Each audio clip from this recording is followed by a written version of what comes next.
வணக்கம். இன்றைய முக்கிய செய்திகள். டெல்லியில் வருகின்ற 26ஆம் தேதி முதல் 28ஆம் தேதி வரை 5வது தேசிய மாநாடு நடைபெற உள்ளது. மேலும் இம்மாநாட்டை பிரதமர் நரேந்திர மோடி அவர்கள் தலைமை தாங்குகிறார் என்றும் தகவல் வெளியாகியுள்ளது. திருப்பதி ஏழுமலையான் சுவாமி கோவிலின் சொர்க்கவாசல் வழியாக 10 நாட்கள் 90% இலவச தரிசனத்தில் பக்தர்கள் அனுமதிக்கப்படுவார்கள் என்று தகவல் வெளியாகியுள்ளது. மேட்டூர் அணைக்கு நீர்வரத்து வினாடிக்கு 1024 கனஅடியிலிருந்து 695 கனஅடியாக சரிந்தது. புதுச்சேரியில் மாற்றுத்திறனாளிகளுக்கான உதவித்தொகை 4700 ரூபாயிலிருந்து 5700 ரூபாயாக உயர்த்தி வழங்கப்படும் என்று புதுச்சேரி முதலமைச்சர் ரங்கசாமி அவர்கள் அறிவித்துள்ளார்.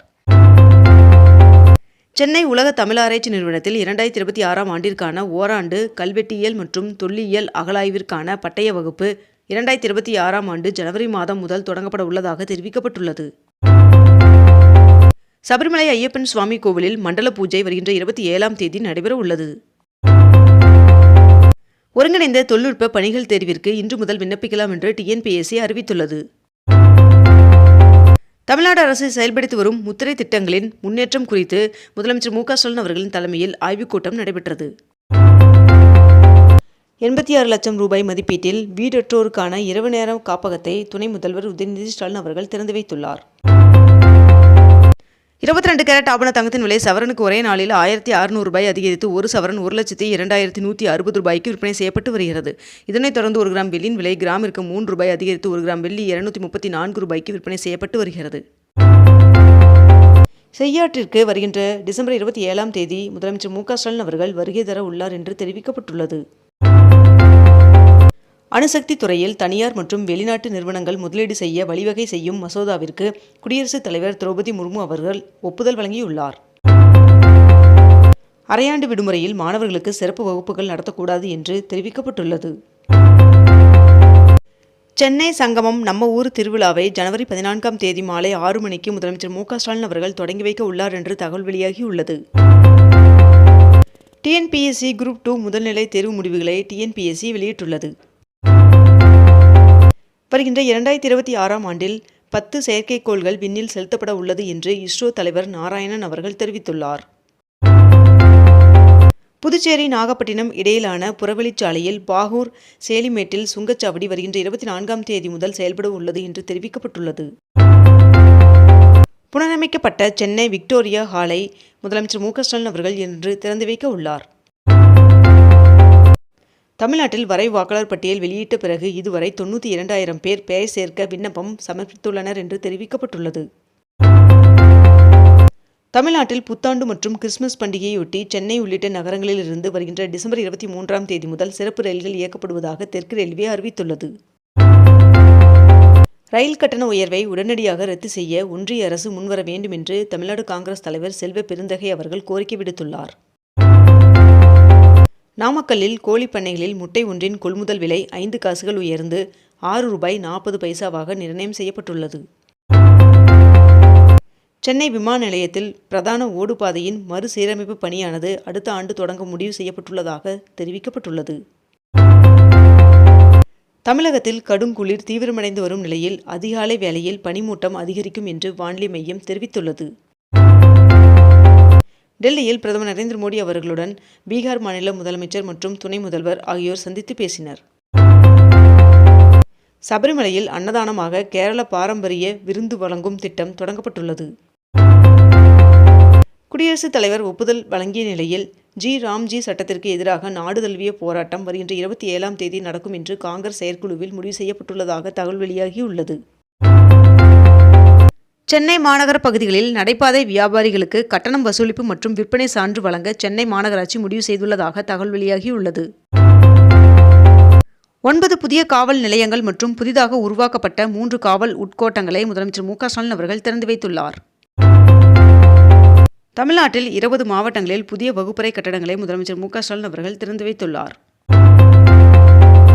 ஒலிம்பிக் போட்டியில் தங்கம் வெல்லும் கர்நாடக வீரர் வீராங்கனைகளுக்கு தலா 6 கோடி ரூபாய் பரிசு வழங்கப்படும் என்று கர்நாடக முதலமைச்சர் சித்தராமையா அவர்கள் அறிவித்துள்ளார். நேஷனல் ஹெரால்டு வழக்கில் மேல்முறையீட்டு மனு மீது பதிலளிக்க சோனியா காந்தி அவர்களுக்கும் ராகுல் காந்தி அவர்களுக்கும் நோட்டீஸ் அனுப்பப்பட்டுள்ளது என்று தகவல் வெளியாகியுள்ளது.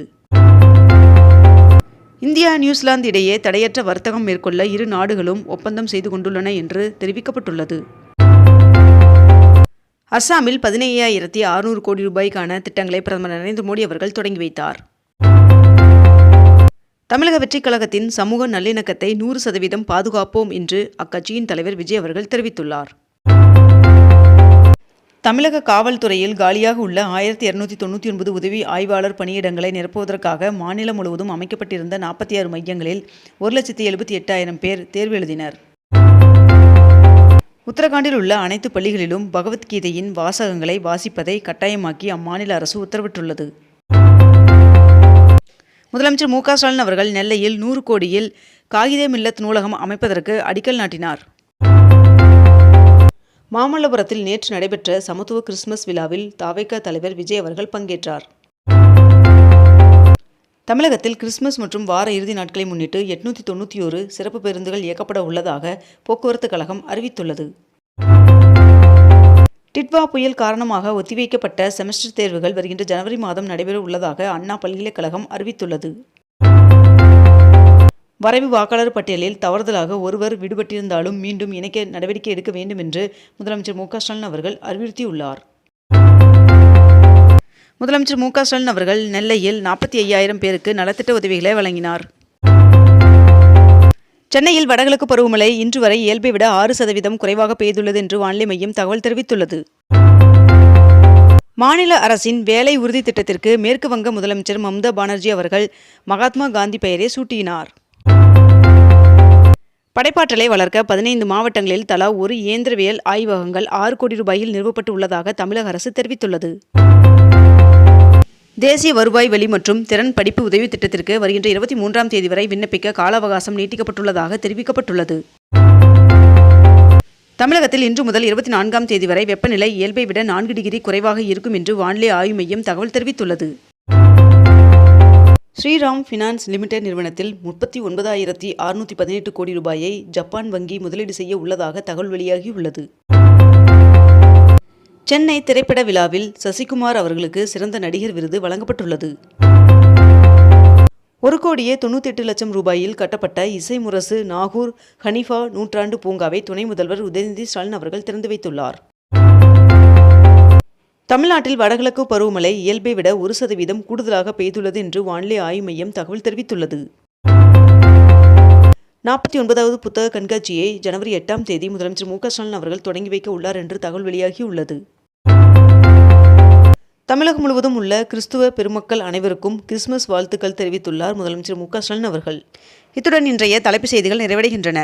மேலும் இதுபோன்ற அண்மை தகவல்களை உடனுக்குடன் தெரிந்து கொள்ள அக்னிபூ சேனலை சப்ஸ்கிரைப் செய்து கொண்டு தொடர்ந்து இணைந்திருங்கள். நன்றி, வணக்கம்.